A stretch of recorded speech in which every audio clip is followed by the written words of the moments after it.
Okay. So today we are going to start a new topic which is wave optics. Okay. So सब लोगों ने यहाँ पे SHM और waves ये दो टॉपिक पढ़ लिए हैं everyone. SHM and waves ये दोनों टॉपिक सबने पढ़ लिया है क्या? चलो बढ़िया. काफी मस्त टॉपिक है. नीट एंड सीईटी इस टॉपिक का पहले ओवरव्यू देखते हैं कि किसके लिए किस लेवल तक का ये जाता है. Talking about neat and CET this topic is very easy. इस पे कुछ ज्यादा क्रिटिकल सवाल पूछे नहीं जाते. स्ट्रेट फॉरवर्ड दो तीन चीजें हैं वही से सवाल आएंगे. एडवांस की अगर बात करें, मेरा वीडियो नहीं दिख रहा है. Is that so? My video is not visible guys. Visible ना? Video is small. Why so?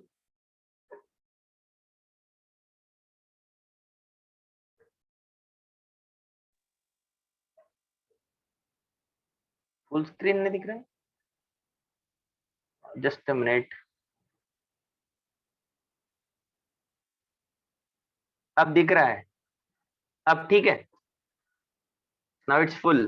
Okay चलो चलो ठीक है. ओके सो ये टॉपिक में हमें पढ़ना क्या क्या है जरा उसके ऊपर जरा ध्यान देते हैं. सबसे पहले तो देखो वे ऑप्टिक्स ये टॉपिक जो होता है इसमें अपन क्या पढ़ेंगे. सबसे पहले today we are going to cover combination of SHM. आपको ये पढ़ाया भी गया होगा, थोड़ा बहुत रिवाइज हो जाएगा अगर पढ़ाया गया हो तो. कॉम्बिनेशन ऑफ एसएचएम, एसएचएम को कैसे ऐड करना, ठीक है. फिर अपन समझेंगे इंटेंसिटी का इक्वेशन, आईनेट equation, intensity equation. After that intensity equation के बाद आज पढ़ेंगे अपन कि इंटरफेरेंस जो होता है उसमें इंटरफेरेंस में मैक्सिमा क्या होते हैं और मिनिमा क्या होते हैं, ये बात पढ़ेंगे अपन. What is the meaning of maxima and minima और constructive interference and a destructive interference. Constructive interference and a destructive interference.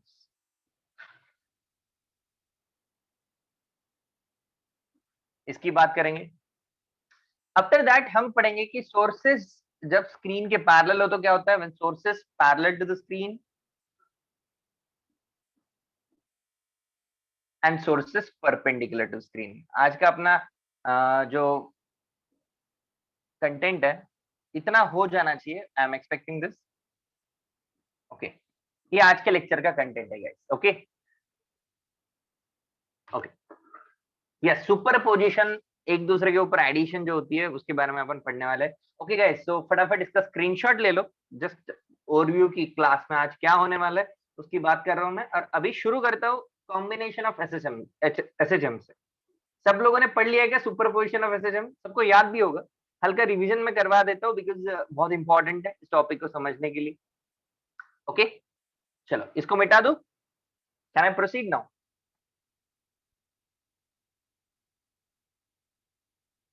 Yes, yes, yes. Don't worry, whatever I am teaching, I will you just take the earlier concepts also. मतलब थोड़ा हल्का revision करवाते हुए आगे बढ़ूंगा. So don't worry about that. So guys, आज पूरे class में आपको ये कंसिडर करना. वैसे तो अपन क्या पढ़ रहे हैं, वेव्स, वेव ऑप्टिक्स पढ़ रहे हैं. Wave optics talk about the light wave. तुमने वेव्स पढ़ा था. वेव्स में तुमने पढ़ा था string waves and sound waves, right. String पढ़ा तुमने, साउंड पढ़ा तुमने. एक बचा है लाइट वेव. लाइट वेव की बात इस टॉपिक में होती है. लेकिन समझने के लिए आसानी साउंड से ज्यादा आसान है समझना. मतलब मान लो कि आज पूरे लेक्चर में जो भी चीजें हम पढ़ रहे हैं, आपको, आप जिस भी कमरे में बैठे हुए हो, लेफ्ट हैंड साइड पे एक वॉल होगा, राइट हैंड साइड पे एक वॉल होगा, राइट. आपको कंसिडर करना है कि there is a speaker on the left wall and there is a speaker on the right wall. ये मानना है आपको हमेशा, ठीक है.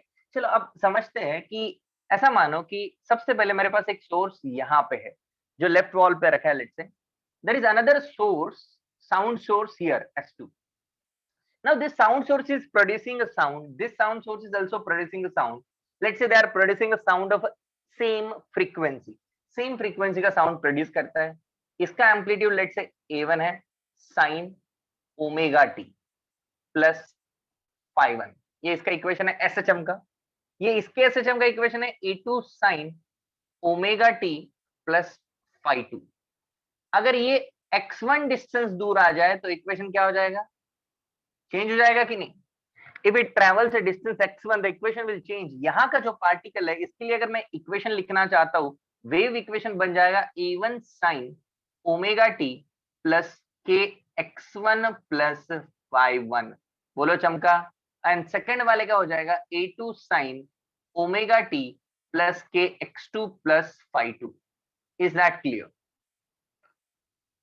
आपको याद आ रहा है ये इक्वेशन, बेसिक एसएचएम का equation? This is the equation of SHM. This is the equation of a wave at a distance x2. This is the equation of wave at a distance x1. But यहाँ पे x2 और x1 के लिए अगर हमने x1 और x2 fix कर दिए, इसका मीनिंग क्या है? If we are fixing the value of x, yes, you can take plus kx, you can take minus kx. देखो आपको याद होगा ओमेगा टी माइनस के एक्स लिखूं तो वेव पॉजिटिव में चलती है, अगर omega t plus k x लिखूं तो वेव निगेटिव में चलती है। You remember this? So it doesn't matter ultimately, I'm just deriving it, so I can consider it is traveling backward, right?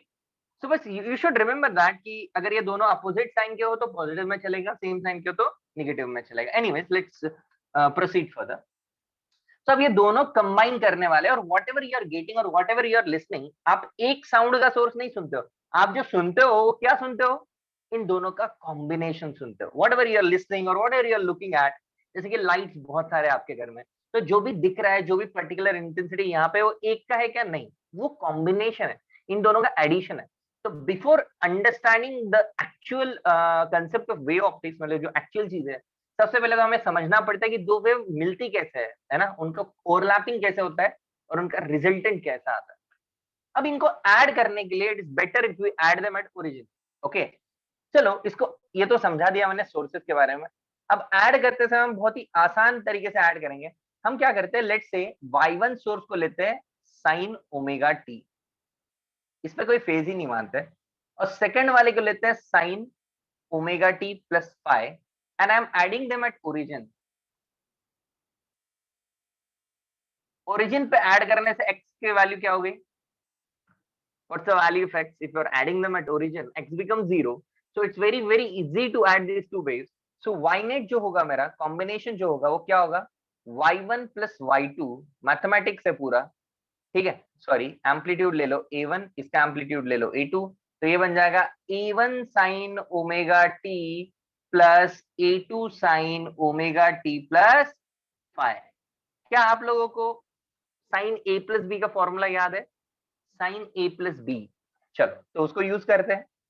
a1 sine omega t plus a2 sine a cos b plus cos a into sine b, बराबर? Sine a cos b cos a sine b, this is the formula for sine a plus b। Okay, now इसको a2 को multiply करते हैं, ये बन जाएगा a1 sine omega t plus a2 cos phi, पहले लिख रहा हूं मैं क्योंकि cos फाई कांस्टेंट है, multiplied by sine omega t plus a2 sin phi multiplied by cos omega t. Now if you look at these two equations, sin omega t looks common, so I'm taking it common outside. So a1 plus a2 cos phi multiplied by sin omega t plus a2 sin phi multiplied by cos omega t. बोलो समझा क्या? यहाँ तक clear है? Guys मुझे एक बात बताओ, क्या आपने ट्रिग्नोमेट्री में एकदम स्टार्टिंग में क्या ये फॉर्मूला पढ़ा था, a plus b cos theta? Have you studied, sorry a plus b cos theta नहीं, a sine theta plus b cos theta, इसका जो वैल्यू होता है वो होता है under root of a square plus b square sine of theta plus alpha. याद है सबको? पढ़ाया होगा, नहीं भी पता है कोई बात नहीं है, अभी पता कर लो, ठीक है? तो ये हो जाएगा under root of a square plus b square sine theta plus alpha, पर tan alpha equals to b by a। याद है सबको ना ये फॉर्मूला? अब अपन इसको यूज करने वाला है। Okay, we are going to use it here. Those who don't know please note it down, note करके ये बना लेना, लिख लेना, काम का है, काफी बार यूज करते हैं, ठीक है? सो यहाँ पे ये a की तरह दिख रहा है आपको, कांस्टेंट है, और ये b की तरह दिख रहा है, ये भी कांस्टेंट है। अब क्या करेंगे अपन, इसका स्क्वायर करेंगे, a1 plus a2 cos phi whole square plus a2 square sine square phi, इसका लेंगे रूट और ब्रैकेट में लिखेंगे sine of theta plus alpha. ठीक है, स्पेस नहीं है तो पहले इसको कंप्लीट करो, इसको लिख लो, देन अपन आगे का डेरिवेशन करते हैं।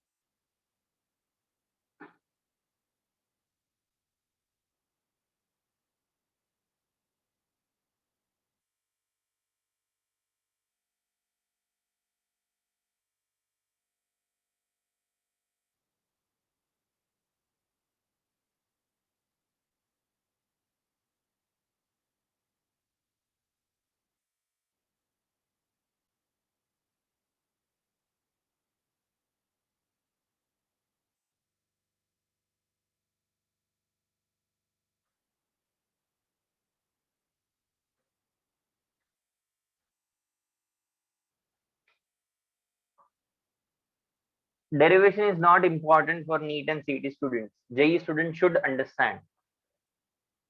Combination of SHM देना है heading Karan, combination of SHM में डेफिनेटली ये हो गया होगा आपका, एक बार रिवीजन फटाफट, क्योंकि काफी यूजफुल है हमारे लिए, इसके बिना टॉपिक नहीं समझ पाएंगे। इसमें एंड में एक शॉर्ट ट्रिक बताई जाएगी, ठीक है, कि किस तरीके से अपन प्रोसीड करेंगे।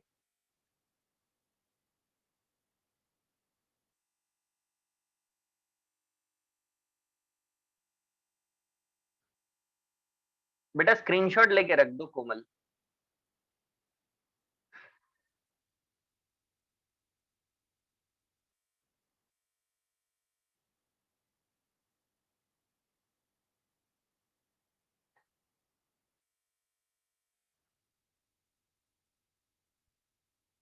Can I proceed?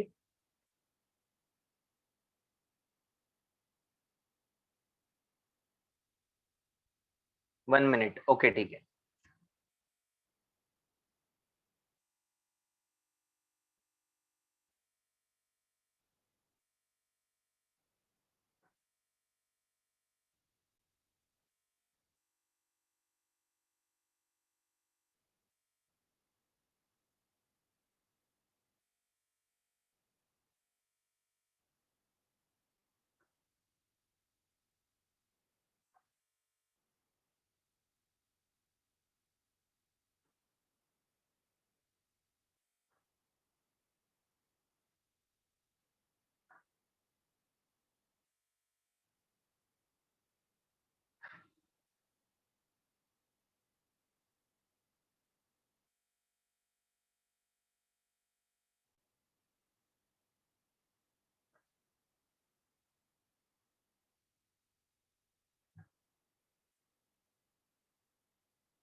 Done guys?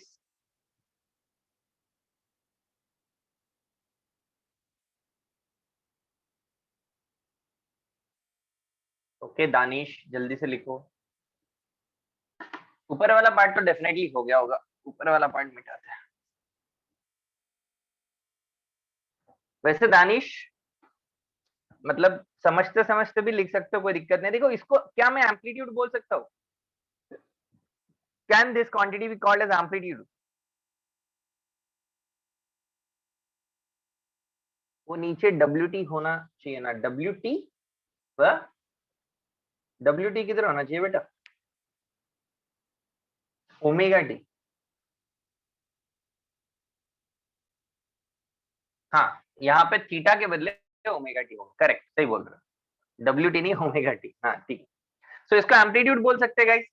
So amplitude की वैल्यू बेसिकली क्या आ रही है? ये आ रही है अंडर रूट के अंदर, inside under root A1 plus A2 cos phi का whole square, just open the bracket, it will be A1 square plus A2 square cos square phi plus 2 times of A1 A2 cos phi multiply sorry addition with A2 square sin square phi। तो amplitude को पहले simplify कर लेते हैं। What is A2 square cos square phi plus A2 square sin square phi? A2 square. Very good. Because cos square and sin square becomes 1 and hence I can write it as just A2 square plus 2 times of A1 A2 cos of phi. ये आ गया आपका net amplitude. बहुत ही important equation है इस topic के लिए, ये इक्वेशन बहुत ज्यादा इंपॉर्टेंट है गाइस, याद रहनी चाहिए हमेशा। a1 square plus a2 square plus 2 times of a1 a2 cos phi का under root. This is the net amplitude. So what is my y net then? My y net becomes equals to a net into sine of omega t. Can I say omega t was the phase of this y1? Phase angle of y1 plus alpha. Now y1 क्या था? What was y1? इन दोनों को compare करेंगे तो किसका phase angle छोटा है guys? y1 का कि y2 का? ओमेगा टी और ओमेगा टी प्लस फाई में y1 का. सो y1 इज वेव हैविंग, देखो ये एनालॉजी है, इसको अपन वेक्टर के साथ कंपेयर करना चाह रहे हैं, तो कुछ चीजें हैं जो दिमाग में हमेशा रखनी है हमें कि y1 किसको लेंगे? It's wave having smaller phase angle. Smaller phase angle की वेव को y1 लेंगे और उसके एंगल को, कंप्लीट एंगल को यहां रखेंगे. अब यहाँ ओमेगा टी है, right? Now it's omega T here. If यहाँ पे ओमेगा टी प्लस 30 होता और यहाँ पे ओमेगा टी प्लस 60 होता तो यहाँ क्या आता बेटा? अगर यहाँ पे ओमेगा टी प्लस 30 और यहाँ पे ओमेगा टी प्लस 60 होता तो यहाँ क्या आता? Omega t plus 30 plus alpha, phase of 1 plus alpha. बात समझ में आ रही है?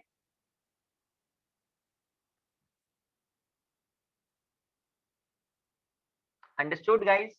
आगे बढ़ू. सबने नीचे वाला लिख लिया था? अब देखो बहुत ही इंपॉर्टेंट यहां से ऑब्जर्वेशन अपन करते हैं कहीं ना कहीं. अच्छा, टैन अल्फा भी लिखना बाकी है तो टैन अल्फा पहले लिख लेते हैं, फिर अपन देखते हैं. देखो टैन अल्फा की अगर अपन बात करें तो टैन अल्फा क्या है? बी वाला factor. What was b? B क्या था तुम्हारा? ये था a1 a2 cos phi. तो a1 plus a2 cos phi था, वो a2 sin phi. तो क्या मैं b को ऐसे लिख सकता हूँ? a2 sin phi divided by a1 plus a2 cos phi बराबर है tan alpha b divided by a. Is that clear? बराबर है कि नहीं? अरे बोलते जाओ, समझ में आ रहा है सबको? वो a और b लिखे था ना, उसका रेशियो है b बाय a करना है हमें, बराबर? अच्छा गाइस, कहीं ना कहीं मुझे ये दिख रहा है कि यार ये वेक्टर की एडिशन की तरह है ना? अब ये पॉइंट है, ये आपको सबको याद रखना है, नीट सीट सबको. देखो इसको कंपेयर करते हैं वेक्टर के साथ. अगर मैं मानता हूं, if I consider that, see wave SHM नहीं होता, वेव वेक्टर नहीं होता है, ठीक है? It's not a vector, but if I consider it like a vector और एम्पलीट्यूड को मैं वेक्टर ले लूं a1 को, ओके, और a1 कौन होना चाहिए हमेशा? It is the it is the amplitude of the wave with a smaller phase angle. ये हमेशा दिमाग में रखना. उल्टा कर दोगे आंसर मैच नहीं होने वाला है. समझ में आया क्या? ये कौन होना चाहिए? जिसका फेज एंगल छोटा हो. और दूसरा वाला कौन होना चाहिए? जिसका फेज एंगल बड़ा हो. फेज एंगल, एम्पलीट्यूड की वैल्यू का कोई मैटर नहीं करता. तो ये आप पैरेललोग्राम बनाओ तो आपका ये रिजल्टेंट होगा ए नेट. ओके, और ये इसके बीच का जो एंगल होता है इसको कहते हैं फेज डिफरेंस. दोनों के बीच का फेज डिफरेंस रखना है यहाँ पे. ये वाई नेट हो जाएगा, यहाँ से एक परपेंडिकुलर डालोगे तो ये भी डेल्टा फाई है. ओके, इस एंगल को अल्फा बोलोगे. ये तुम्हारा A2 है तो ये तुम्हारा A2 साइन फाई है. साइन डेल्टा फाई बोलो और इसको बोलो A2 cos delta phi. Delta phi क्या लोगे? डेल्टा फाई मतलब फेज डिफरेंस. क्या होगा ये? फेज डिफरेंस हमेशा. अब देखो यहाँ पे जो फेज डिफरेंस आ रहा था, जो हमने सिंप्लीफाई किया, एक का फेज एंगल था ओमेगा टी, सेकेंड वाले के लिए फेज एंगल था ओमेगा टी प्लस फाई. इनका डिफरेंस क्या आ रहा था? Phi, just phi. बट जरूरी थोड़ी है हमेशा फाई है, कुछ भी आ सकता है ना. यहाँ कुछ और लिखा हो सकता है, यहाँ कुछ और. इनका डिफरेंस हमें लेना है. तो फेज डिफरेंस क्या होता है? पहले वाले का फेज और दूसरे वाले के फेज के बीच में difference. Clear? Understood? Oh sorry, second minus one, because first वाले का फेज एंगल छोटा है, ध्यान रखना. इज दैट क्लियर बेटा? तो हमें करना क्या है? हमें दोनों को ऐड करते समय दोनों को क्या मानना है? You have to consider them as a vector. और वेक्टर में a1 कौन लोगे? जिसका फेज एंगल छोटा हो.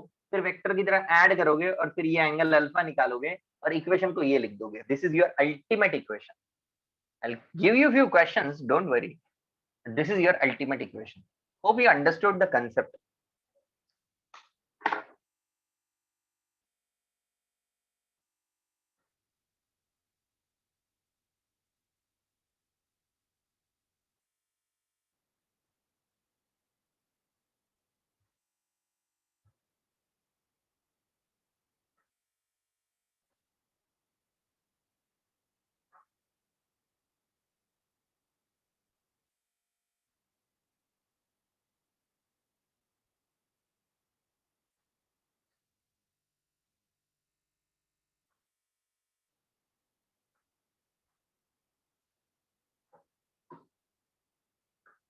Few more things just keep in mind कि यहाँ पे जो ऐड करने वाली दो टर्म थी ना, y1 और y2, ये दोनों के जो फंक्शन है ना, ये दोनों के दोनों किस में थे? पहला वाला अपना था साइन में, दूसरा वाला भी साइन में था, तो ध्यान रखना दोनों भी ऐड करते समय दोनों भी साइन फंक्शन होने चाहिए। Okay, both should B functions of sine, keep this in mind. Both, कुछ और इंपॉर्टेंट पॉइंट है जिसमें गलती कर सकते हो इसलिए लिखवा दे रहा हूं, both should be sine function while adding, there should be positive sign between them।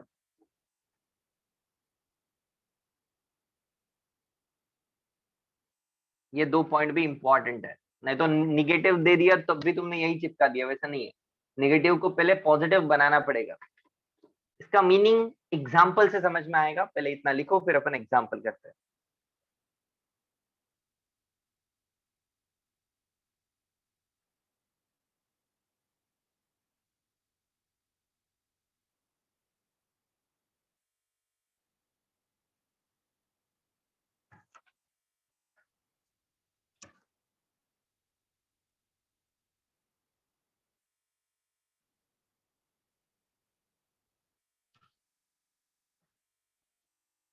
Yes, we have to convert them to make it sine. Yes, true, उनको साइन बना के ऐड करना पड़ेगा।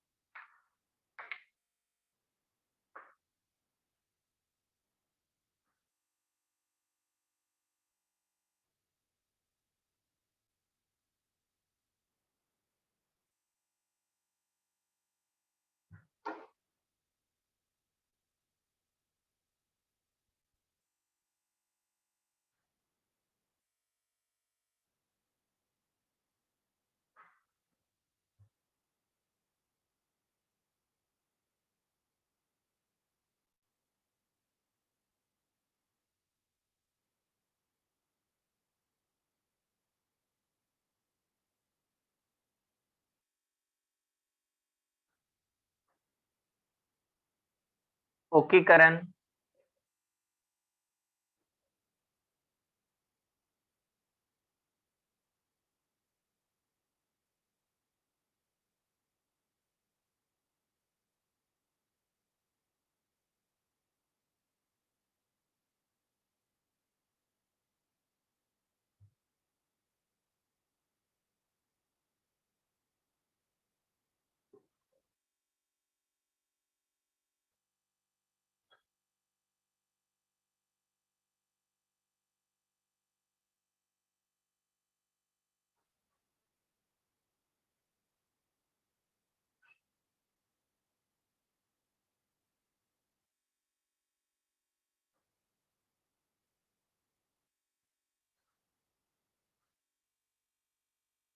Both should be sine functions. Sharvari, it both should be sine function, sine के function हो तो ही add हो पाएंगे, नहीं तो कन्वर्ट करना पड़ेगा, नहीं होंगे। Okay, done writing guys. ऊपर वाला पार्ट तो डेफिनेटली लिख लिया होगा, ये मिटा रहा हूं मैं और आपको क्वेश्चंस दे रहा हूं। क्वेश्चन नंबर 1 बहुत बेसिक क्वेश्चन है। y नेट आपको निकालना है, you have to find y net 3 sin omega t plus 4 cos omega t। Vector वाला फॉर्मेट ही प्रिफर करना फॉर्मूला से अच्छा।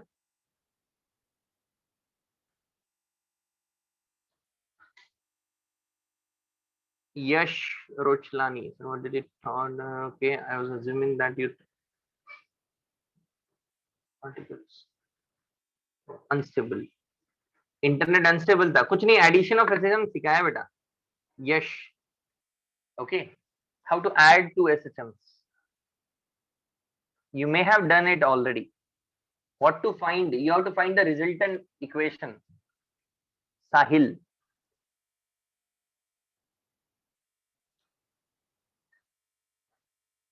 alpha is an angle made by resultant with the a1, not with x-axis, with the a1। Yash,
okay guys, let's do the first one now. पहला अपन कर लेते हैं, जिसको नहीं समझ में आया अच्छे से ध्यान देना। सबसे पहले तो इन दोनों का एक फेज एंगल नहीं है, इसको एक फेज एंगल सॉरी एक टर्म नहीं है, साइन की टर्म नहीं है। तो पहले साइन ओमेगा टी लिख दिया, दूसरे वाले को लिख दिया 4 साइन 90 प्लस थीटा लिख सकते हैं क्या? Can I right 90 plus theta? 90 minus theta लिख सकते हो, लेकिन 90 माइनस थीटा नहीं लिखेंगे। क्यों नहीं लिखेंगे 90 माइनस थीटा? क्योंकि उसमें ओमेगा क्या हो जाएगा, निगेटिव। फिर जब तुम फेज डिफरेंस लोगे, अब बताओ जिन लोगों ने 90 माइनस थीटा लिया, बताओ फेज डिफरेंस जब लिया तो कैंसिल हुआ क्या? देखो omega t plus 90 minus omega T में ये मेरा कैंसिल हो गया, आप लोग का कैंसिल हुआ क्या? जिन्होंने 90 माइनस थीटा लिया उनका कैंसिल हो रहा है क्या? देखो ओमेगा टी नहीं हो रहा है कैंसिल, फिर नहीं कर सकते। समझ में आया लॉजिक? समझ में आया? अपन कुछ कंपेयर करके सॉल्व करना चाह रहे, right? So your omega should get cancelled, otherwise it's very difficult for you to solve. Okay, and that's why we are using this 90 plus theta वाला कांसेप्ट। ओके, सो 90 आ गया। अगर 90 है तो जरा देखो, बेसिकली एक तुम्हारा छोटा वाला फेज इसका है 3, दूसरा वाला 90 पे है 4, तो रिजल्टेंट क्या बनने वाला है बेटा?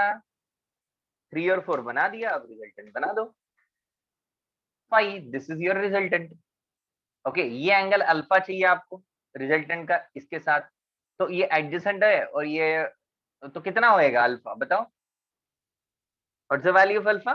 53 डिग्री। Very good. ये ट्रायंगल पता है ना, 3 4 5 का ट्रायंगल। तो यहाँ से माइनेट का इक्वेशन हो जाएगा, equation will be 5 sine phase of one is omega t only plus 53। ये आंसर आया क्या? कितने लोग को मिला ये answer? Good, very good.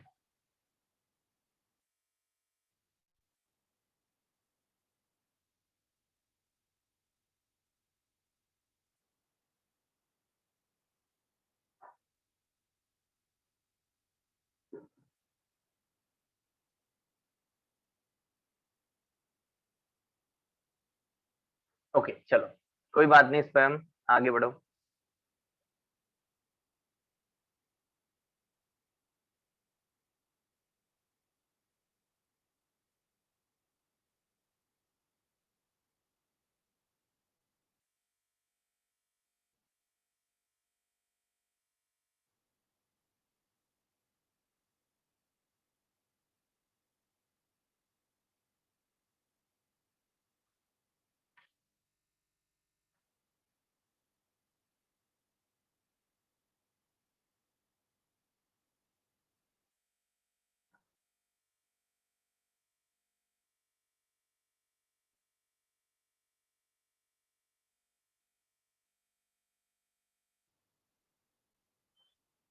Thirty degree होगा भाई, 30 रेडियन नहीं होगा। 30 रेडियन कैसे?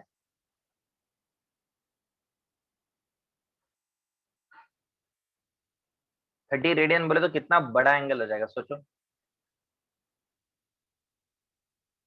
Very big angle 30 radian. 1 radian is equal to 57 degree होता है।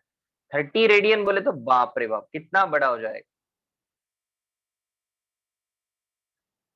सेकंड क्वेश्चन कर रहे हैं सब लोग? फर्स्ट वाले का सॉल्यूशन लिख लिया है सबने? फर्स्ट वाले का solution done with that?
No, lecture is till 5:30 only.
Okay, ये क्वेश्चन काफी लोगों ने सॉल्व किया। सबसे पहले तो देखो इसको कन्वर्ट करना पड़ेगा हमें। ये कॉस फंक्शन है, हमें कॉस फंक्शन नहीं चाहिए। So what we are going to do is sine omega t plus 30 में ऐड करेंगे 6 sine 90 plus theta. Omega t plus 90 लिखेंगे, कोई प्रॉब्लम नहीं, बिल्कुल चलेगा। अब इन दोनों में फेज किसका छोटा है? 30 वाले का। तो 30 वाले को पहले बना दो, कितना है वैल्यू 6। दूसरा वाला कितना 90, तो phase difference will be equals to 90 minus 30। सही निकाला फेज डिफरेंस 60 डिग्री का। फेज डिफरेंस 60 का निकाला सबने, phase difference of 60 degree. Okay, अब इसका रिजल्टेंट लेना है वेक्टर एडिशन करके, ये वाला। तो कैसे आता है वो? a net is equal to, कैसे निकालेंगे? a net is equals to a1 square, that is 36, plus a2 square 36, plus 2 times of a1 into a2 into cos of phase difference, that is 1/2। Under root के अंदर 2 गायब, ये भी 36, तो 6 बाहर root of 3। तो my equation is ultimate equation. अच्छा, सबसे पहले तो अल्फा एंगल भी यहाँ निकालना पड़ेगा आपको। इसके लिए आप यहाँ से एक परपेंडिकुलर डाल दो। ये 6 है, ये एंगल 60 है। 6 का cos 60 कितना होता है? cos 60 1/2 होता है, तो ये हो जाएगा 3। और ये हो जाएगा 6 का sin 30, दैट इज √3/2, तो 3√3। ठीक है, 3√3। तो हम tan अल्फा कैसे निकालेंगे इस क्वेश्चन में? tan alpha is equal to opposite, opposite वाला लेंथ इज 3√3, एडजेसेंट वाला लेंथ इज 6 + 3 9, 3 1 जा 3 3 जा, तो ये हो जाएगा √3/3 which can be written as 1/√3। So what is the value of alpha guys, tell me. अगर तुम्हारा tan अल्फा 1/√3 आ गया, तो अल्फा कितना डिग्री है? 30 डिग्री है। तो इसका मतलब आपका y नेट का इक्वेशन क्या होगा? Amplitude, that is 6√3 into sine phase of first, that is omega t plus 30 is a phase of first, उसमें अल्फा ऐड करो। बोलो कितने लोगों का एग्जैक्ट आंसर आया?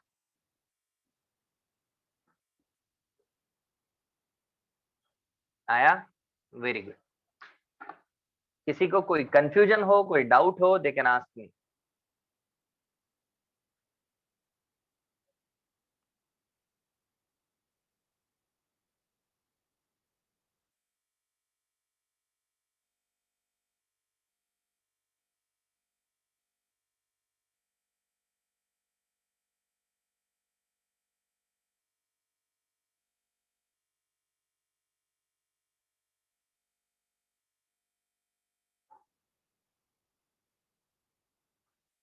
लास्ट एंड सेकंड, सी मैंने कहा था कि कोमल, एक आपको यहाँ से परपेंडिकुलर वेक्टर की तरह है ना कोमल, आपको क्या करना था? आपको एक ट्रायंगल बनाना है।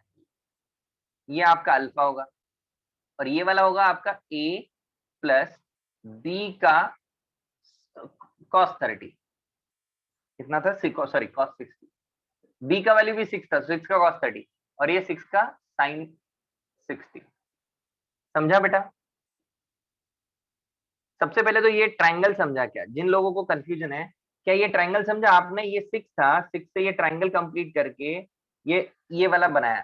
बोलो ये समझा?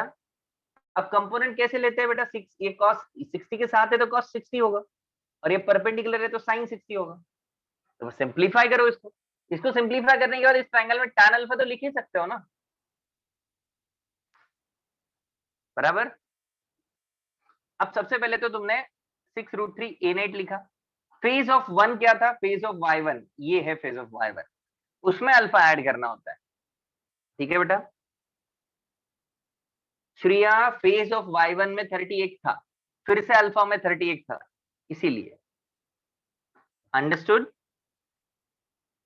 आप समझे? चलो एक लास्ट क्वेश्चन है, अब इसके बाद अपन अगला कंसेप्ट पढ़ेंगे। One last question.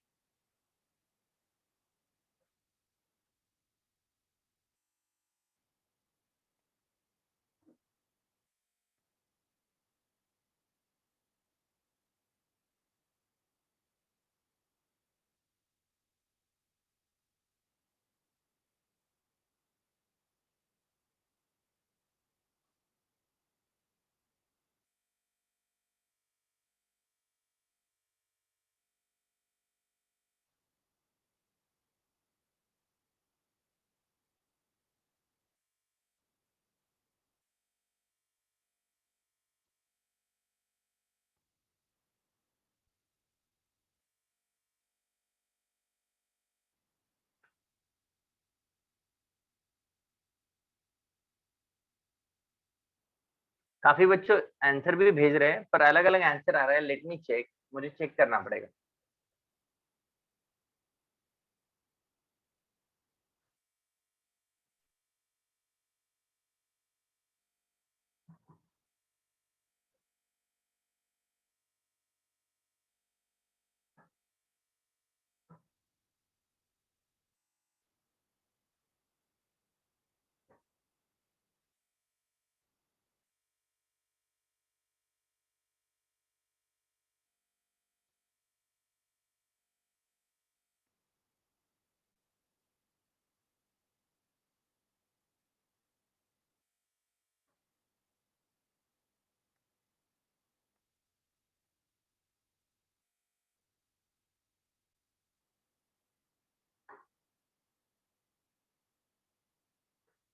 Can we discuss the last one guys?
Vector क्या होता है? वेक्टर ऐसी चीज होती है जिसमें डायरेक्शन मैटर करती है, ठीक है।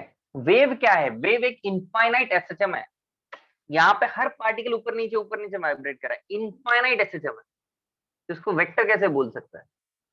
Okay, wave is nothing but a combination of infinite SHM. Okay Yash, and that's why it's not a vector. Wave को वेक्टर थोड़ी बोलेंगे, वेक्टर एक फिजिकल क्वांटिटी होती है, wave is not a physical quantity. Wave बोले तो इस चीज को बोला जाता है वेव, ये जो ऑसिलेशंस है, ठीक है। एनीवेज यहाँ पे फेज इसका छोटा दिख रहा है, यहाँ पे भी साइन की टर्म दिख रही है, बिंदास आप डेल्टा फाई निकालो, कोई दिक्कत नहीं है। और इस डेल्टा फाई 60 में से माइनस ऑफ -30 करना पड़ेगा, that is coming out to be 90 degrees. Okay, smaller, कोई दिक्कत इसमें? इसमें से ये माइनस किया तो 90 आएगा सबको। ओके, अब देखो, छोटा वाला जो है वो 3 है, उसको लिखा यहाँ पे। 90 बोले तो 4 यहाँ लिख दिया, तो रिजल्टेंट आ जाएगा 5। ये एंगल हो जाएगा 53 डिग्री, ये सबको आता है, डायरेक्ट लिख दू। 3 4 5 ट्राइंगल है तो ये 53 होता है 3 का चिपक के। तो अब हमें करना क्या है, इसके बाद करना है इक्वेशन लिखना है, y net is equals to a net. a net का वैल्यू निकाला ही नहीं हम, निकाला pi sine phase of one is this plus alpha, alpha is this. बोलो आया क्या correct? Ultimate answer is how much? 23 degrees. कितने लोगों ने एग्जैक्ट सही किया? आया ना, चलो गुड, सीख गए, समझ गए। बहुत ही बेसिक क्वेश्चंस किए, इसमें और थोड़े मॉडिफाइड क्वेश्चन किए जा सकते हैं, ठीक है, माइनस साइन लगाया जा सकता है बीच में, कुछ भी किया जा सकता है, ठीक है, एक्सपेरिमेंट, बट बेसिक कंसेप्ट हमेशा वही रहेगा। Will always try to have the sine functions, will always try to make omega as a positive thing, we'll always writing final equation we have to write phase of 1 and then add alpha to it. These are the simple rule. Okay, Komal, great. Okay, understood guys? Can I proceed?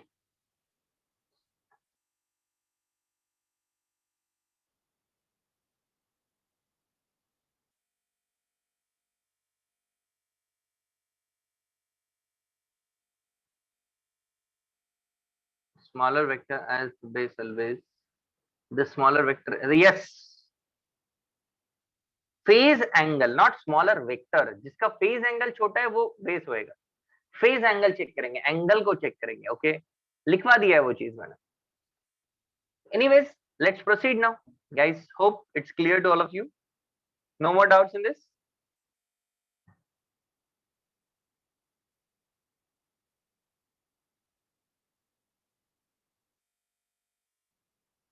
Yes, we have to make it positive. Yes, true. We have to make it positive.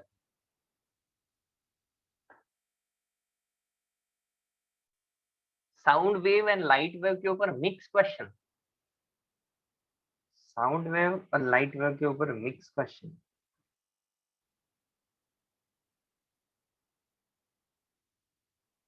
Doppler effect in light आता है ना, वो mix question हो गया। चलो आगे बढ़ता हूँ।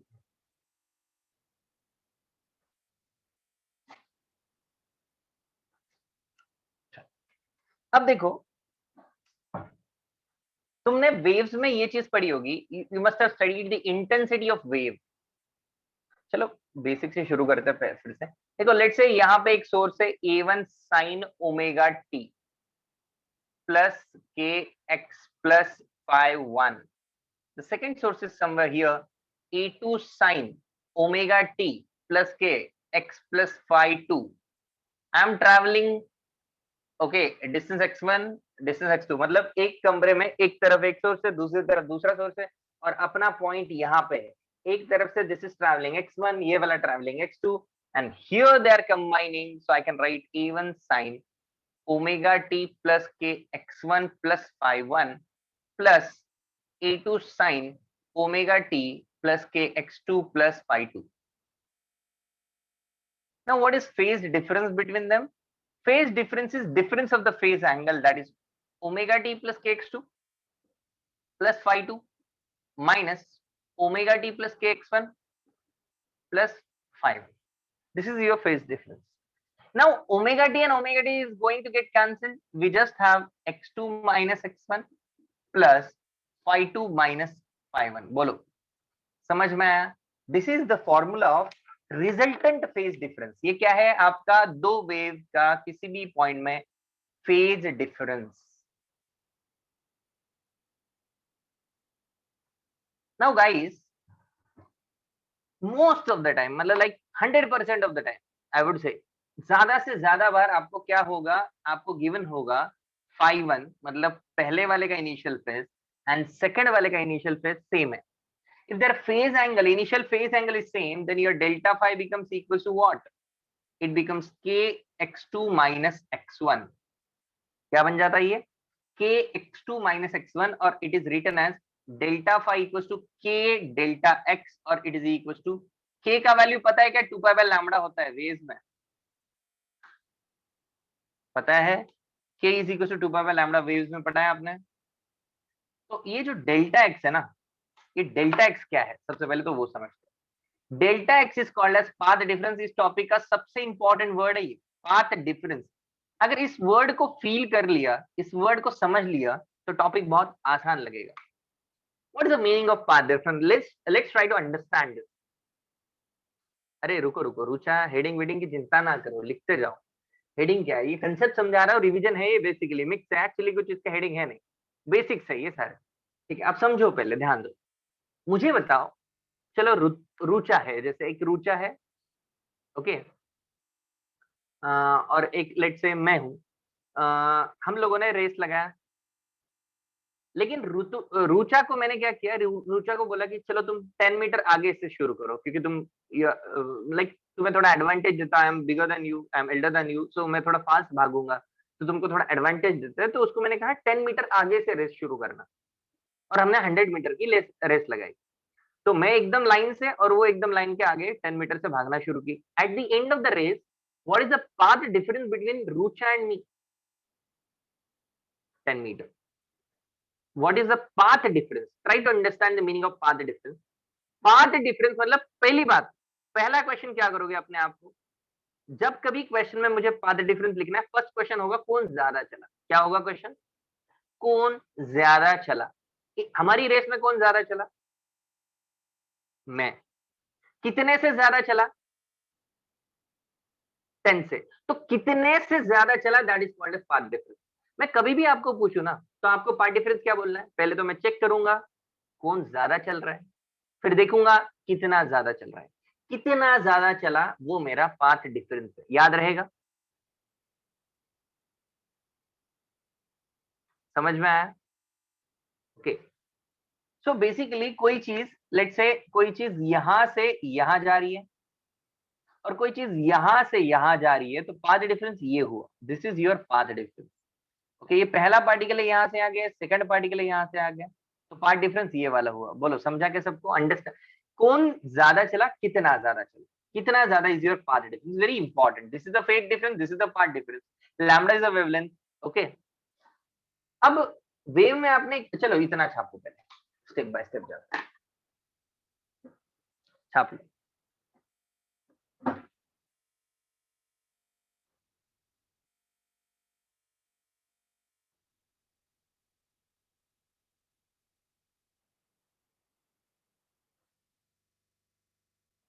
नो हेडिंग, आगे बढ़ो, ऐसे लिखो।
Done guys?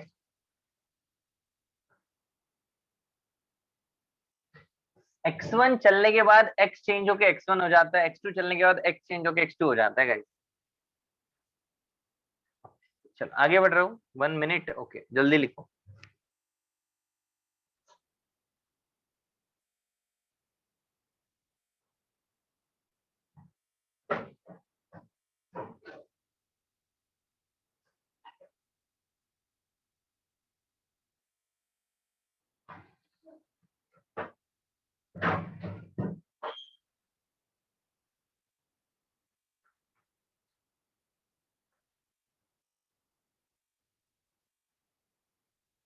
Done.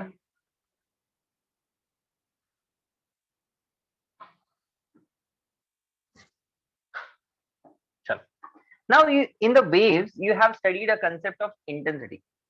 Okay, intensity equation, अब intensity की बात करते हैं। In waves you must have studied intensity is equals to 2 pi square f square a square rho into v। ये इक्वेशन समझा है? Okay, yes Rutuja.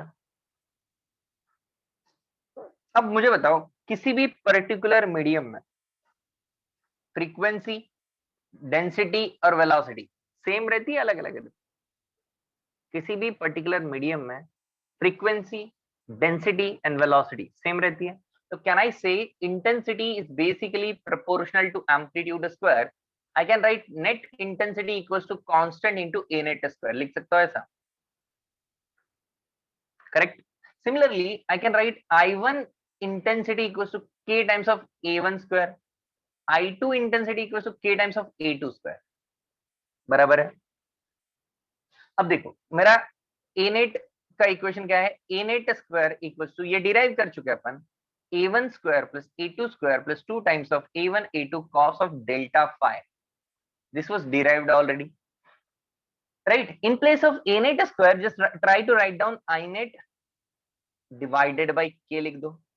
A1 square के बदले लिख दो यहां से I1 divided by k plus I2 divided by k plus 2 times of root of I1 divided by k root of I2 divided by k into cos delta phi। बोलो clear? I'm just trying to substitute the value of A1 A2 in this equation, A1 A2 and A net। Now see, this k will get cancelled, root k is again k, ये cancel हुआ।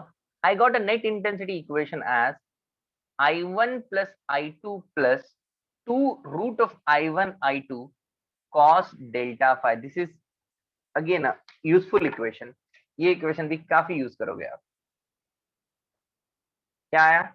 I net equals to I1 plus I2 plus 2 root of I1 I2 cos delta phi। अब इसमें सब चीजें पता है, cos delta phi phase difference होता है, I1 I2 इंडिविजुअल सोर्स का इंटेंसिटी है। अब अगर अगर if I1 equals to I2 equals to I हो जाता है, I1 equals to I2 equals to I हो जाता है, तो नेट इंटेंसिटी क्या बन जाएगी? देखो, I plus 2 root of I into I, that is I square into cos delta phi। ठीक, इसी को क्या लिख सकते हैं अपन? इसी को लिख सकते हैं I net equals I plus I 2I 2 root I square I into cos delta phi। यहां से 2I कॉमन निकालो, ब्रैकेट के अंदर 1 plus cos delta phi। 1 plus cos delta phi का फॉर्मूला याद है? Remember the formula of 1 plus cos theta? It is 2 cos square theta by 2। तो 2 बाहर आएगा, it becomes 4I cos square delta phi by 2। ये आपका आंसर है। Net intensity is equal to 4I cos square delta phi by 2 if both the sources have same intensity। This is the concept of intensity। Understood?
Done, guys?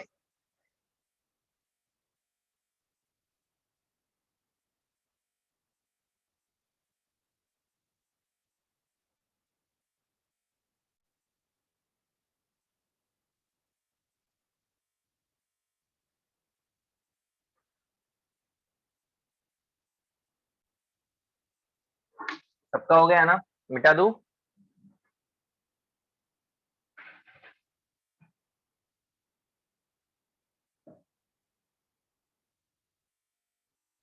जल्दी लिखो साहिल।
Intensity equal हो तो if लिखा है ना, यहाँ पे इफ लिखा है ना पूर्वा। If they're equal, then this is the formula. If they're not equal, you have to use this formula. Apurva, is that clear, beta? Very first equation. This is from the waves. This is from the waves, topic waves.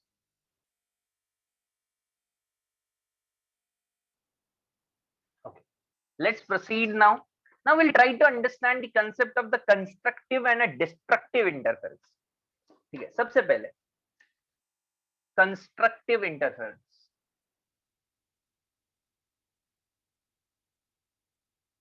or it is also named as maxima. क्या बोला जाता है इसको? और maxima. ठीक है, maxima के बारे में सबसे पहले पढ़ते हैं। Now guys, suppose two things are combining at a particular point and you want a maximum value. किसकी maximum value चाहते हो आप? आप क्या सुनते हो या फिर आप क्या देखते हो? Intensity. So if you want a maximum, I am lagging. No ना? Okay. So at a particular point, अगर कोई चीज हम देख रहे हैं या सुन रहे हैं, जो भी है वो इंटेंसिटी है. So for a maxima, we want net intensity to be maximum. Now what is my equation of net intensity? Net intensity is first वाला second वाला 2 times of first वाला second वाला cos delta phi. ये मेरा equation है. अब इस equation में मुझे इसको मैक्सिमम करने के लिए मुझे क्या करना पड़ेगा? मुझे cos delta phi को क्या रखना पड़ेगा? For max intensity, my cos delta phi should be 1. It have a maximum value of 1. Try to keep it as 1. So cos delta phi 1 बोले तो delta phi का वैल्यू क्या हुआ? Tell me. Either it will be 0 degree और क्या हो सकता है 0 के बाद? 2 पाई हो सकता है. पाई नहीं हो सकता, पाई में -1 आता है. पाई नहीं हो सकता, 2 पाई हो सकता है, 4 पाई हो सकता है. So can I write general solution as 2n pi, where n is equal to 0, 1, 2, 3 and so on. Can I write this? Understood? What we have to write? We have to write delta phi to be equals to 2n pi. बोल clear? ये एक चीज है जो आपको याद रखनी है कि डेल्टा फाई हमेशा 2n पाई होना चाहिए. किसके लिए? मैक्सिमा के लिए.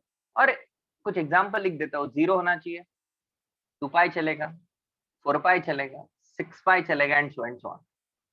As you know that the formula of delta phi is 2 pi by lambda into path difference.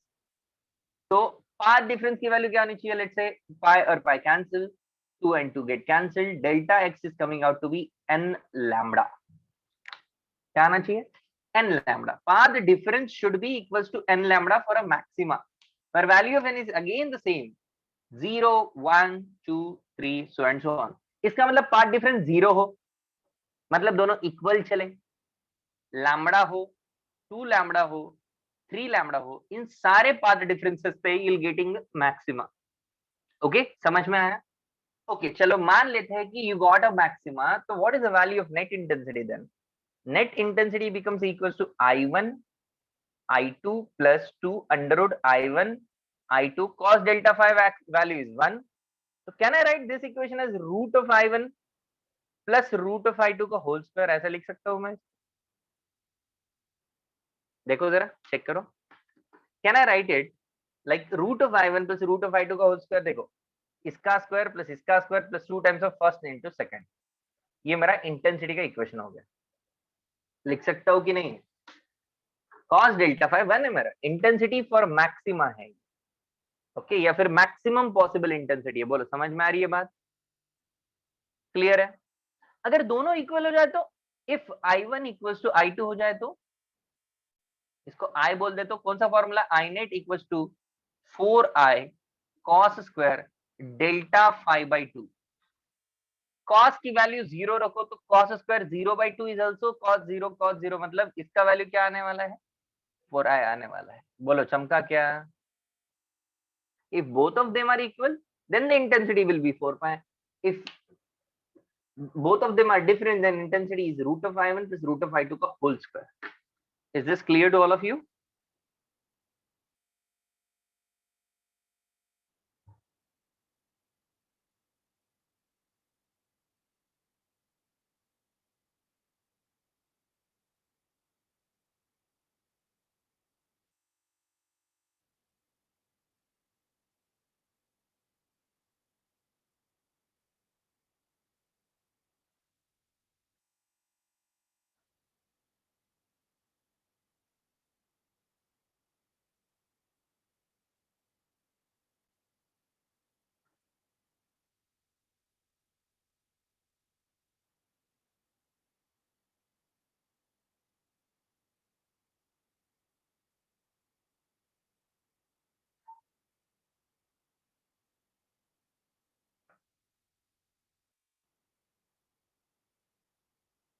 Name of the symbol which looks like a letter N.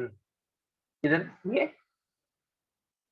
ये लैम्बडा है, ये स्मॉल n है, ये डेल्टा x है, ये delta phi है, ये maximum है। कहाँ n यूज किया मैंने?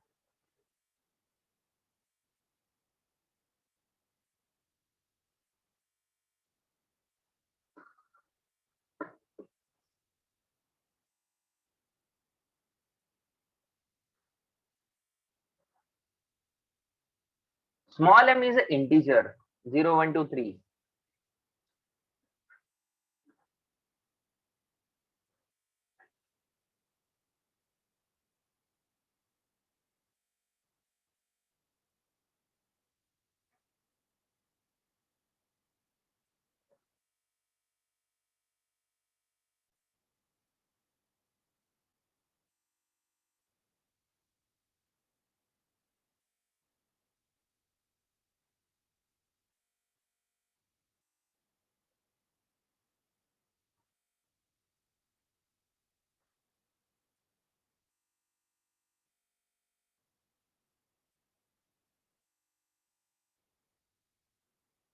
जिनका हो गया है राइटिंग, वो मिनिमा के लिए खुद से ट्राई करो, क्या आएगी कंडीशन।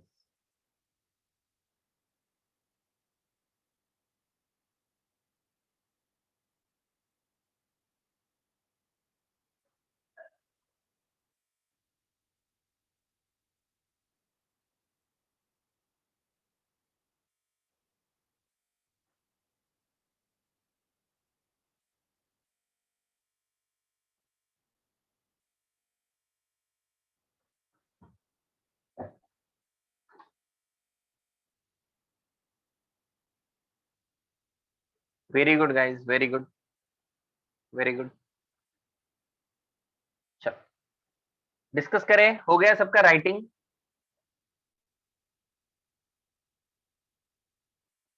यार कमेंट बहुत फास्ट ऊपर जा रही है, रीड नहीं कर पाया मैं। चलो एनीवेज, अभी देखते हैं मिनिमा के लिए, ठीक है? हो गया राइटिंग सबका?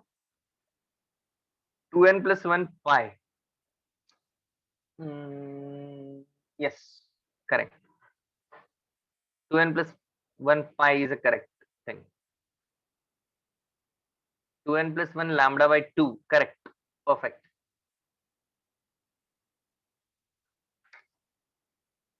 सबने लिख लिया ना? मिटा रहा हूं मैं. So for a destructive interference or a minima, what are the conditions? Destructive interference. Okay, destructive interference, या फिर we call this as minima. Basically, destructive interference means minimum intensity we want. Okay, हमें intensity कैसे चाहिए? I net we want minimum. For that your cos delta phi function should be -1. इसका minimum value. Cos delta phi -1 होता है पाई पे 3 पाई पे, odd multiple of पाई पे. 2n minus लिख सकते हो, 2n प्लस लिख सकते हो, उसके ऊपर तुम्हारा n का स्टार्टिंग पॉइंट डिपेंड करेगा. ठीक है, तो ये आ गया आपका condition for delta phi. Okay, example के लिए पाई, 3 पाई, 5 पाई, so and so on. Similarly, delta phi के बदले you can write 2 pi by lambda into delta x is equals to 2n plus 1 multiplied by pi. Pi से pi cancel. Delta x is coming out to be 2n plus 1 into lambda divided by 2. This is the condition for the path difference. Odd multiple of lambda by 2. Odd multiple of lambda by 2 होना चाहिए n 0 1 2 lambda by 2 or 3 lambda by 2 or 5 lambda by 2 and so on. Intensity की बात करते हैं. Net intensity equals to root of i1 minus root of i2 whole square. Directly लिखो चलेगा. और minima के लिए ये मिनिमा की है, राइट. और इफ दोनों इक्वल होती है, if i1 equals to i2, बोलो नेट इंटेंसिटी 0. क्या हो जाएगी? नेट इंटेंसिटी 0 हो जाएगी. बोलो समझ में आया सबको? चलो फटाफट छापो, फिर क्वेश्चंस की तरफ बढ़ेंगे. कुछ क्वेश्चन सॉल्व करेंगे.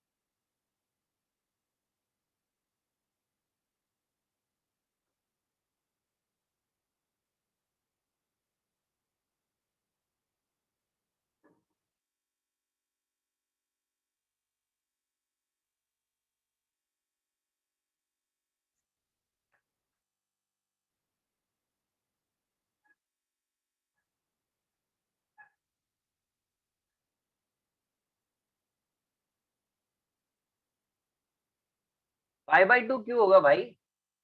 पाई बाई 2 पे 0 होती है वैल्यू. 0 से छोटी वैल्यू -1 होती है. क्या नाम है आपका? यश. 0 से छोटी वैल्यू -1 होती है बेटा.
राइटिंग सबका हो गया हो तो क्वेश्चन समझाता हूँ।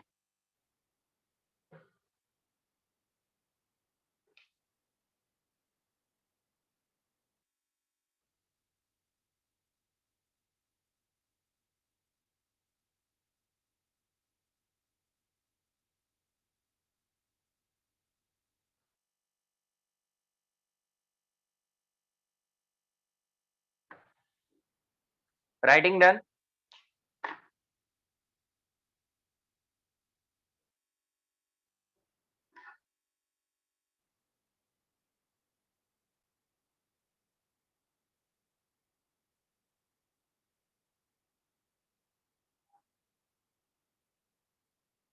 आई एक्सप्लेन द क्वेश्चन, ठीक है। अगर राइटिंग हो गई है सबकी तो सब लोग ध्यान देंगे।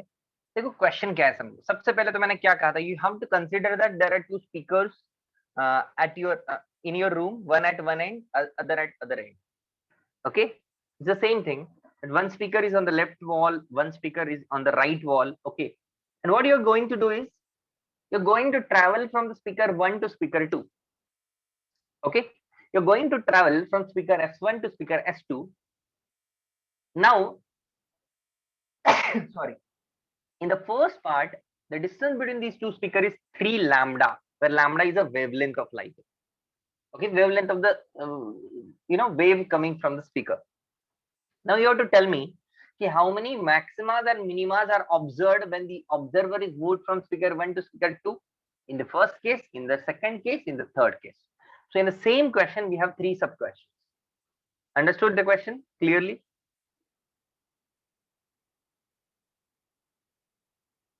Okay, चलो करो। नहीं समझ में आता है तो एक एग्जांपल मैं एक्सप्लेन करूंगा, फिर 2 आप कर लेना। पहले तो ट्राई दो, 1 मिनट की ट्राई करो।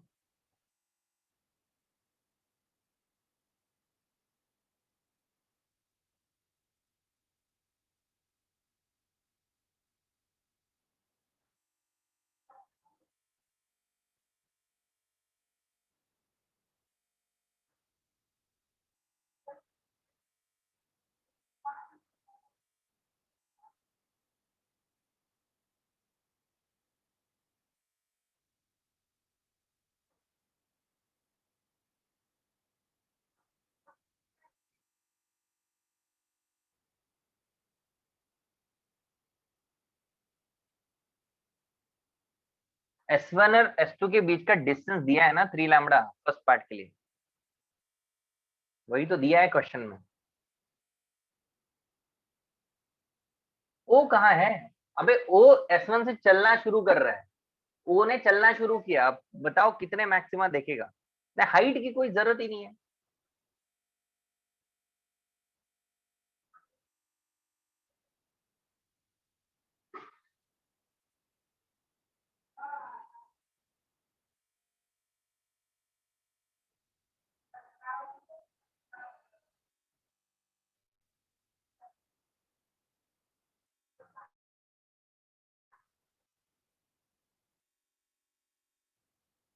देखो गाइस, पहला मैं समझाता हूँ आपको, आधे बच्चे तो लटक चुके हैं इसमें, ठीक है। मुझे बताओ, सबसे पहले तो हमने माना कि डिस्टेंस 3 लैम्बडा है। आप यहाँ पे खड़े हो स्टार्टिंग में, मुझे बताओ ये S1 वाला सोर्स कितना चलेगा? 0। S2 वाला सोर्स कितना चलेगा? 3 लैम्बडा। तो पाथ डिफरेंस कितना है इस पॉइंट पे? I am drawing a path difference now. Tell me what is the path difference at S1? एक चलेगा 0, दूसरा चलेगा 3 lambda. What is the path difference? 3 lambda. When you reach the centre, mid point पे पहुंच गए, तो बोलो what is the path difference? Mid point S1 से ये जितना चलेगा उतना ही ये चलेगा, कोई ज्यादा नहीं चल रहा है। What is path difference? अबे गधो, इक्वल चल रहे दोनों। पाथ डिफरेंस मतलब कौन ज्यादा चला? कोई चला भाई, दोनों इक्वल चले जब सेंटर पे पहुंच गए। कितना होगा पाथ डिफरेंस? 0 होगा ना। 1.5 बोल रहे, पता नहीं कहां से बोल रहे। 1.5 लैम्बडा कैसे? 1.5 लैम्बडा डिस्टेंस होगा, ये भी उतना ही चलेगा। लेकिन पाथ डिफरेंस क्या है? हम पाथ डिफरेंस को प्लॉट कर रहे हैं। कौन ज्यादा चला देखेंगे, कितना ज्यादा चला देखेंगे। अब यहाँ पहुंच गया, आप बताओ, यहाँ पहुंच गया कितना? कौन? ये S2 तो 0 चला, S1 3 लैम्बडा चला, तो पार्ट डिफरेंस हुआ 3 लैम्बडा। ठीक है, अब सोचो जरा, अगर यहाँ 0 है तो यहाँ कहीं लैम्बडा पार्ट डिफरेंस होगा, यहाँ कहीं 2 लैम्बडा पार्ट डिफरेंस होगा, सिमिलरली यहाँ लैम्बडा होगा और यहाँ कहीं 2 लैम्बडा होगा. So how many maximas did he observe? In the first part, number of maximas are observed when the path difference is lambda 0, lambda 2, lambda 3, lambda 4, lambda 5, lambda ऐसे जगह पे होता है. तो 3 लैम्बडा पे मिला, 2 पे मिला, इस पे मिला, 1 2 3 4 5 6, 0.5 लैम्बडा, 1.5 लैम्बडा, 2.5 लैम्बडा, इधर 3 total 6. Understood? Is that clear?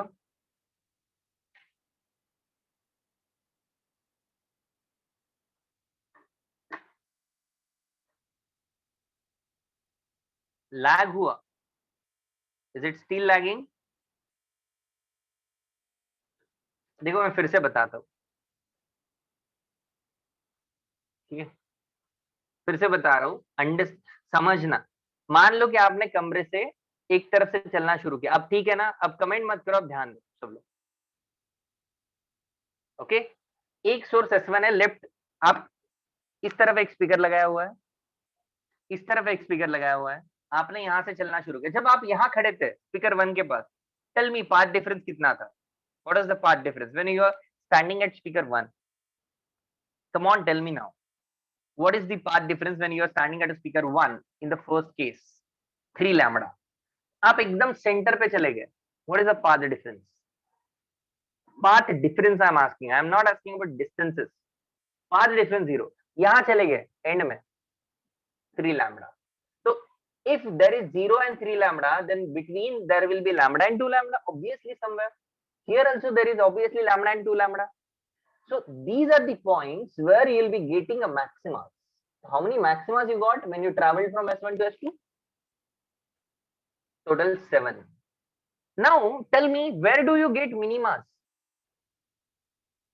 Where do you get minimas? At 0.5 lambda, 1.5 lambda, 2.5 lambda. Just now we derived it. Last slide, last to last slide, right?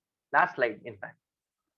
So हमने minima कहाँ हमको minima कहाँ मिलता है? 0.5 lambda पे मिलता है, 1.5. तो जरा देखो, 0.5, 1.5, 2.5, 0.5, 1.5, 2.5, 3 plus 3 6. Is that clear? Is that clear? अब आपको ये दो क्वेश्चन खुद से सॉल्व करना है. चलो करो फटाफट.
सेकंड डिस्कस किया जाए.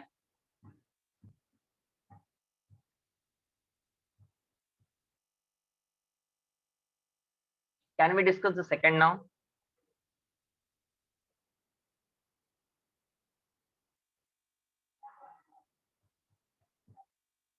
इसका सेकंड पार्ट डिस्कस किए करें.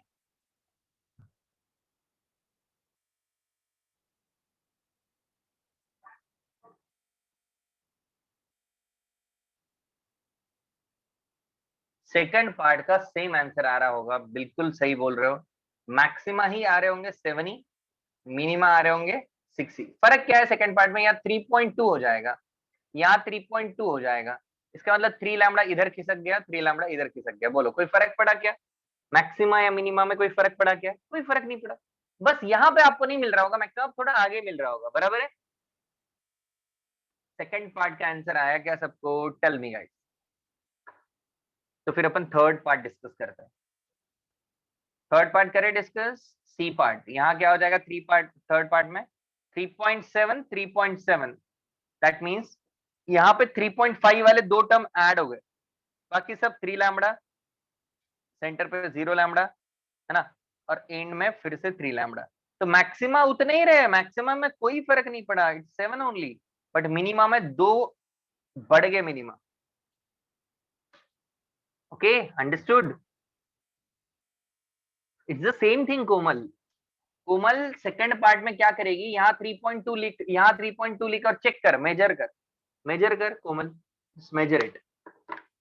कुछ नहीं है बेटा टफ उसमें। देखो ये कंसेप्ट बहुत इंपॉर्टेंट है, आज का लेक्चर बहुत बेसिक लेक्चर था, ये बहुत जरूरी लेक्चर है, ये अगर समझा तो वेव ऑप्टिक्स आसान लगेगी, ये फील देगा आपको कि वेव ऑप्टिक्स एग्जैक्टली क्या सिखाना चाहती है अपने को। प्रैक्टिकल एग्जांपल है ये।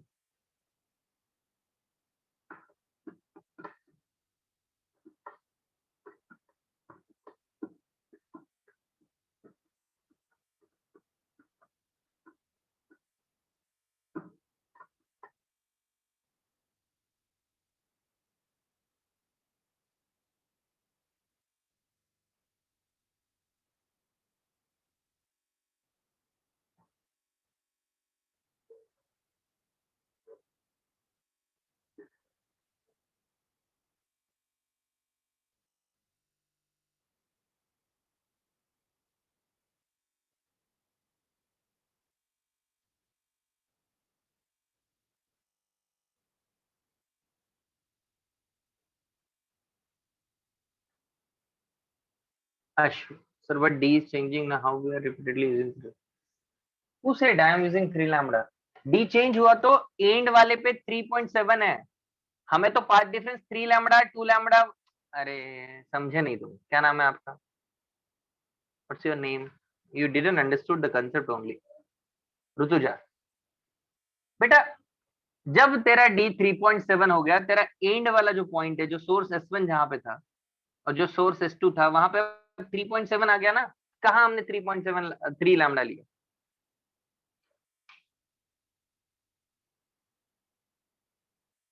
फर्स्ट क्वेश्चन में और किसी को कोई दिक्कत? मिडल में 0 होगा, मिडल में तो 0 ही होगा ना, मिड पॉइंट पे कोई फर्क नहीं पड़ेगा, इक्वल चलेंगे मिड पॉइंट पे।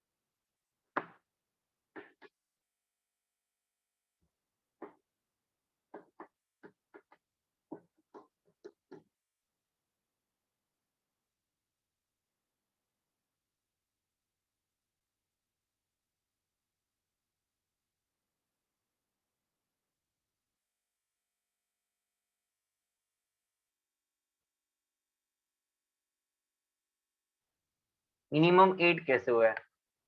सोचते नहीं हो तुम लोग बिल्कुल। 3.5 लैम्बडा की टर्म जो पहले नहीं हुआ करती थी यहाँ और यहाँ, फर्स्ट और सेकंड केस में, यहाँ 3.5 लैम्बडा वाली टर्म मिली, यहाँ पे भी 3.5 लैम्बडा वाली टर्म मिली, दो ऐड हो गए। समझ में आया क्या? जो पहले नहीं थी, पहले केस में क्या था, 3 लैम्बडा से शुरू हो रहा था, 3 लैम्बडा पे खत्म हो रहा था, अब 3.5 से 3.7 से शुरू हो रहा है, 3.7 पे खत्म हो रहा है। इसका मतलब 3.5 मिलने वाला है, पहले नहीं मिल रहा था। आंसर निकालते सेकंड क्वेश्चन का, टाइम खत्म हो चुका है अपना, फटाफट ये आंसर निकाल के फिर बचा हुआ अगले लेक्चर में करेंगे। देखो सबसे पहले तो आपको यहाँ पाथ डिफरेंस पता है 3 लैम्बडा है, पहला मिनिमा 2.5 लैम्बडा पे मिलेगा, सेकंड मिनिमा 1.5 लैम्बडा पे मिलेगा। इसका मतलब सेकंड मिनिमा चलने तक मान लेते आप x चले, तो इधर से कितना डिस्टेंस हुआ, 3 लैम्बडा माइनस एक्स, बराबर क्या? अगर आप x चले एक तरफ से, तो दूसरी तरफ से कितने चलोगे, 3 लैम्बडा माइनस एक्स चलोगे, तो आपका पाथ डिफरेंस कितना हुआ, 3 लैम्बडा माइनस एक्स एक तरफ से, माइनस दूसरी तरफ से x, this is your path difference which is 3 lambda minus 2x। to get a second minima for second time minima, first time minima 2.5 lambda path difference पे मिला, second time minima 1.5 lambda path difference पे मिलेगा। तो path difference को 1.5 lambda से बस equate करना है और कुछ नहीं है। आंसर है 1.5 लैम्बडा डिवाइडेड बाय 2। कितने लोग का सही आया?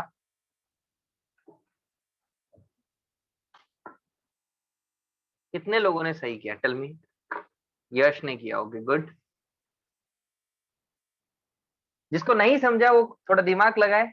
एक दिन का ब्रेक है आपको, कल का फ्राइडे के लेक्चर में अपन देखते हैं बची हुई चीजें।